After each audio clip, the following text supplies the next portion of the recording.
সুবিধার্থে জিন্সের যে ছোট পকেটে খুচরো পয়সা রাখছেন, জানেন সেটি কেন থাকে? কেন জিন্সের প্যান্টের ডান দিকে এই ছোট পকেটটি দেওয়া হয়? এর নেপথ্যে কোন কারণ রয়েছে? এভাবে এত ট্রেন্ডিং ফ্যাশন হলো জিন্স, এবার শুনবেন নাকি সেই কাহিনী? আজকালকার যুগে ফ্যাশনের অন্যতম অঙ্গ হয়ে উঠেছে জিন্স। হালে টি শার্ট থেকে সাবেক পাঞ্জাবি, বিভিন্ন ধরনের পোশাকের সঙ্গে জিন্স পরে ছেলেমেয়েরা। তবে এই জিন্সের সামনে যে ছোট পকেটটি থাকে সেটি কেন দেওয়া হয় কখনো ভেবে দেখেছেন? এই ছোট্ট পকেট রাখার রহস্যই বাকি। যদি অনেকে ভাবেন এটি খুচরো পয়সা বা ছোটখাটো জিনিস রাখার জায়গা, তাই অনেকেই এই পকেটকে কয়েন পকেট বলেন।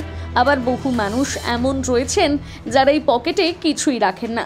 এই পকেটটি সাধারণত ডান দিকে থাকে এবং এটি এত ছোট যে লোকেরা বেশিরভাগই এটিকে উপেক্ষা করেন। তবে জানলে অবাক হবেন, ছোট্ট এই পকেটের একটি দীর্ঘ আকর্ষণীয় ইতিহাস রয়েছে। হ্যাঁ, ঠিকই শুনছেন। কি সেই ইতিহাস? চলুন আজ সেই গল্পটাই শোনানো যাক আপনাদের। জানা যায় 19 শতকে যখন জিন্স আবিষ্কৃত হয়েছিল তখন ঘড়ি কবজিতে পরার বদলে পকেটে রাখা হতো, তাই এই ঘড়িগুলোকে বলা হতো পকেট ঘড়ি। আর জিন্সের এই ছোট পকেটটি বিশেষভাবে এই পকেট ঘড়িগুলো রাখার জন্য ডিজাইন করা হয়েছিল।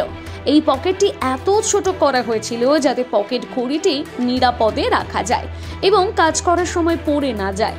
আসলে সেই সময় শুধুমাত্র শ্রমিকরাই জিন্স পরতেন, কারণ কায়িক শ্রমে সাধারণ পোশাক ছিঁড়ে যায়, ময়লা লেগে যায়, কিন্তু জিন্সে সেই ঝামেলা কম। তাছাড়া শ্রমিকদের ঘড়ি রাখারও কোনো নিরাপদ জায়গা ছিল না।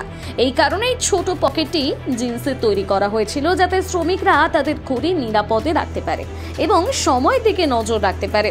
উল্লেখ্য, ফরাসি শব্দ জিন ফাস্টেইন থেকে এই জিন্স শব্দটির উৎপত্তি।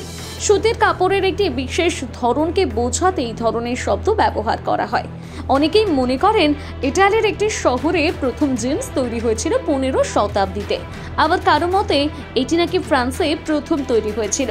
তবে অষ্টাদশ শতকে আমেরিকায় জিন্সের ব্যবহার শুরু হয়, যদিও প্রথমে ইউরোপের দেশে তৈরি হলেও এবং আমেরিকায় ডেনিম ফ্যাশন মাথাচাড়া দিয়ে উঠলেও বিশ্বায়নের সময় ডেনিম ফ্যাশন ভারতেও ছেয়ে যায়। আর এখন বিশ্বের 50%-এরও বেশি ডেনিম উৎপাদন হয় এশিয়ার কয়েকটি দেশে, যার মধ্যে ভারতও রয়েছে। না, অবাক হওয়ার কিছুই নেই, এটাই বাস্তব। ভারত, বাংলাদেশ এবং চীনে সব থেকে বেশি ডেনিম উৎপাদন হয়।